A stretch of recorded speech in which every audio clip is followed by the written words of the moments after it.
Daddy knows best. Yan. Alam mo ba yan? Naniniwala po ba kayo? That Daddy knows best. Ilan lang ang daddy rito? Dalawa. Yan. So, meron po ba daddy pa rito? Wala. Mga mukhang magiging daddy. Yan. Si Paul. Magiging daddy na ba, Grace? Di ba? Yan. Praise the Lord. Daddy knows best. Bago po tayo magbasa sa Luke chapter 10. Pero maganda po na tayo po ay maroon sa Luke chapter 10. Lucas chapter 10 verse 38 to 42. Can we all please stand up bilang tanda po ng paggalang sa ito na wala na gulo na yung buhok ng anak ko. Ilagay mo kasi yung tali talaga. Okay, tayo po lang sa ito kayo bilang natanda sa pagbasa ng salita ng Diyos. Now, praise God. Yung po mga walang Bible, tayo po tumingin sa ating yan, babasa naman. Okay. Sabi po rito, higit na dakila ang pakikinig kay Jesus. Verse 38, babasahin ko po. Kayo po magbabasa ng verse 39. Okay?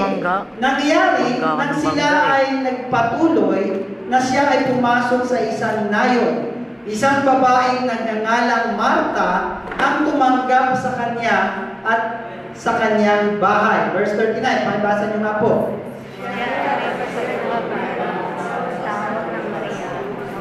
Sa kanan ni Jesus. Pagkabupo ni Maria, siya ay nakinig sa salita ni Jesus. Sabi po rito sa verse 40, si Marta ay abalang-abala sa maraming paglilingkod.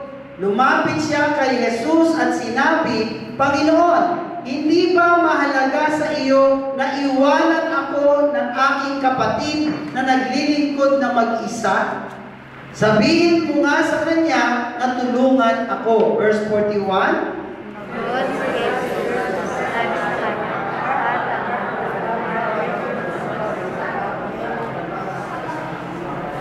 Verse 42. Mayroong isang kinakailangan at pinili ni Maria ang mabuting bahagi na hindi makukuha sa kanya. Amen. Tayo po yung makakaupo. Bago po kayo, is her father. While diamond looks beautiful and come in all shapes, sizes, cuts, and colors, no one is there to teach a young girl that to my children. Pero sabihin ko po sa inyo, hindi man ito totoo sa inyong mga tatay dito sa lupa. But you know what? I would like to tell you that you have a Father in heaven that knows what is best in your life. Amen po ba? Amen. Minsan po yung mga tatay natin dito sa lupa ay hindi talaga ganoong kabuti sa ating paningin. Amen. Pero sabi ko nga po, iba po talaga ang taong may takot sa Panginoon. Kapag po ang tao walang takot sa Panginoon, expect mo po walang mabuting gagawin yan. Kaya nga po nagpapahayag tayo ng salita ng Diyos. Bakit? Naniniwala po kasi tayo na ang salita ng Diyos ang siyang pumabago sa ating mga buhay. Amen po ba?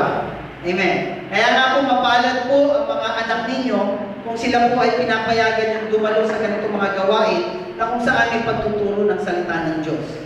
Kasi ang pakikinig at pakikinig sa salita ng Diyos ang siyang nagdudulot ng pagbabago sa buhay ng tao. Amen. Nung ako po hindi pa nakikinig ng salita ng Diyos, ako po ay isang talagang dakilang 11. Sabi po rito, For I know the plans I have for you, declares the Lord. Plans to prosper you and not to harm you. Plans to give you hope and a future. Sa Tagalog po, ako lamang ang nakakaalam ng panukalang inihahanda ko para sa inyo, sabi ng Panginoon. Plano na ikabubuti ninyo at para dulutan kayo ng pag-asa sa hinaharap. At ang sabi po rito sa susunod na talata, sa Romans chapter 12 verse 2, Do not conform any longer to the pattern of this world, o huwag natin gayahin yung buhay ng mga tao dito sa mundo, but be transformed by the renewing of your mind, that you will be able to test and approve what God's will is His good, pleasing, and perfect will. Amen. Kaya po, sabi po rito sa susunod na slide, most often, we suffer because of our wrong decisions in our lives. And wrong decisions comes from not seeking or not inquiring God. Marami pong mga bagay na nagtutulot sa atin ng suffering sa ating buhay. Amen. And most of the sufferings in our lives, nanggaling po ito dahil mali ang inyong desisyon. Natutuwa nga po ako sa isang kabataan na nagsisik. Sabi niya, nagpe-pray nga po ako, pastor, na hinihingi ko yung katalinuhan ng Diyos, yung kalooban ng Diyos, kung kailangan kong lumipat ng aking kurso. Amen. So, tingnan niyo po yan, ha. Siya po ay nagpaplanong lilipat siya ng kurso, pero siya po ay humihingi ng paggabay sa Panginoon. Amen. Napakaganda po yan. Na sa bawat desisyon mo, hindi ka nanananan sa sarili mo, sa iyong katalinuhan. Ikaw po ay humihingi ng ng katalinuhan, ng plano ng Diyos sa iyong buhay. Because wrong decisions comes from not seeking or not inquiring God. Marami pong nag-abroad na pahamak. Hindi ko po sinasabi pag nag-abroad ka, mapapahamak. Hindi po. Pero sinasabi ko po that in every decision, dapat po na maghingi tayo ng kalooban ng Diyos. Ayan, yung taas na kamay. Si Brother Jesus. Amen. Di ba? Isip mo yan, brother. Manalangin ka, tanungin mo kay Lord, Lord, nasa plano mo ba na ako'y mag-ibang bansa? Tandaan po natin ang statement. Wrong decisions comes from not seeking or not inquiring God. Sabi po rito sa Proverbs chapter 3, verses 5 to 6. Trust in the Lord with all your heart. Do not depend on your own understanding. Seek His will in all you do, and He will show you which path to take. Galing, ano? Sabi po rito, magtiwala ka sa Panginoon ng buong puso. At huwag ka magdepende o manangan sa sarili mo, katalinuhan o pag-unawa sa lahat ng buwa. Lahat ng plano mo, lahat ng iniisip mo, dapat sinisik mo muna si Lord. Dapat nagtitingin ka, humihingi ka ng katalinuhan sa Diyos. Bakit? Because Daddy's knows best. Amen? My Father in heaven know what is best for me. Alam niyo po, kapag ikaw po'y nananag sa sarili mong katalinuhan, papalpak ka. Kaya po ang tao pumalpak kasi nagmalaki sa Diyos. Ang tao po ay pumalpak kasi gumawa ng kapasyan sa sarili niya, hindi nananag sa katalinuhan ng Diyos. Alam niyo, maraming napapahamak. Sabi nga po ni David, there is nothing good that lives in me.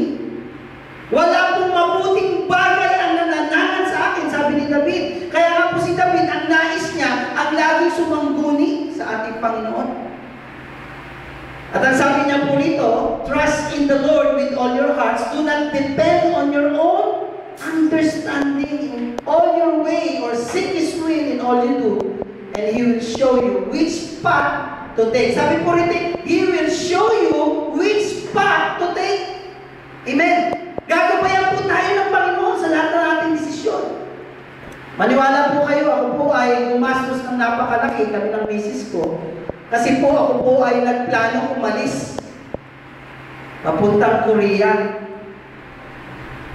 Ewan ko po ba, ba't gusto ko natukso ako pumunta ng Korea? Kasi po sabi sa Korea, ang basic po na ina-offer po sa akin doon ay 50,000. Oh, sabi ko, ang taas ah. Pero sino nga naman gusto pumunta sa Korea? 50,000. Matutukso ka talaga. Eh, nung time na yun, nagpunta ako sa bundok, nananalangin ako kay God, gumastos na po kami ng mga preliminary expenses, ang dami po, pati medical, nagpa-medical na rin po ako. Inaantay ko na lang po yung visa ko na manggagaling sa Korea. And I was seeking God for 40 days. Sa buwan po ako nagsisik kay God. Ako po'y nabundok, ako po'y nag-aayuno, nagpe-pray kay God kung anong kalooban ni Lord. Alam niyo po ba? Yung pagpunta ko sa Korea, sabi ng Panginoon, anak, Wala sa plano ko yan. Dahil ang gusto ko, bumalik ka sa ministeryo. Ano ba ibig mo sabihin, Panginoon? Manumbalik ka, maglingkod ka muli sa akin, magpastor ka muli. Aba, eto na nga po. Biglang nagpastor po ako, bumalik ako sa pagpapastor. Naglingkod po muli ako sa Panginoon.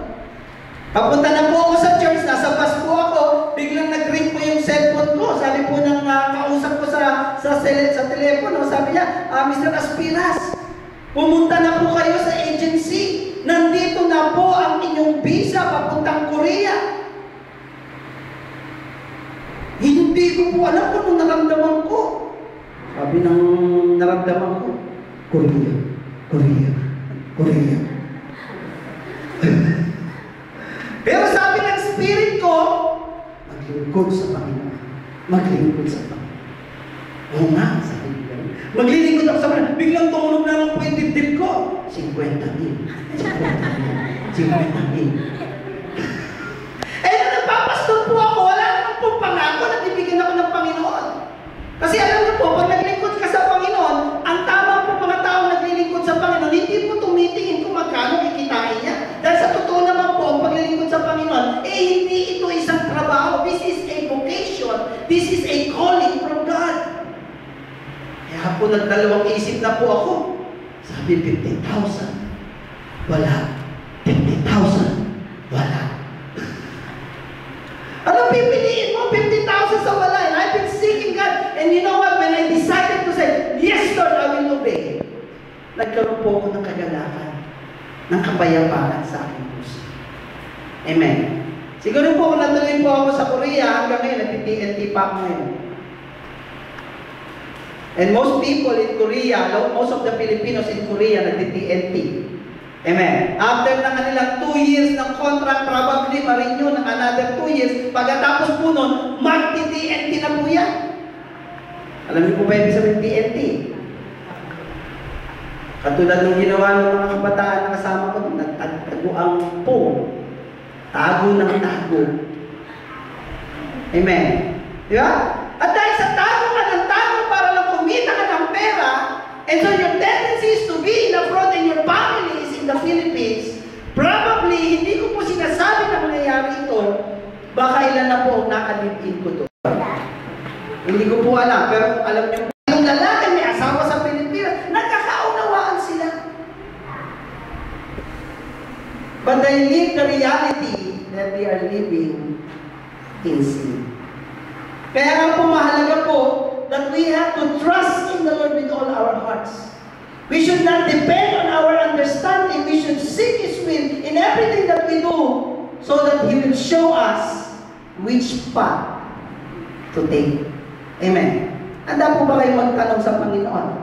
Ang problema po ng tao, kaya tayo pinapapahamak, we end up in sin, is because we never ask the Lord.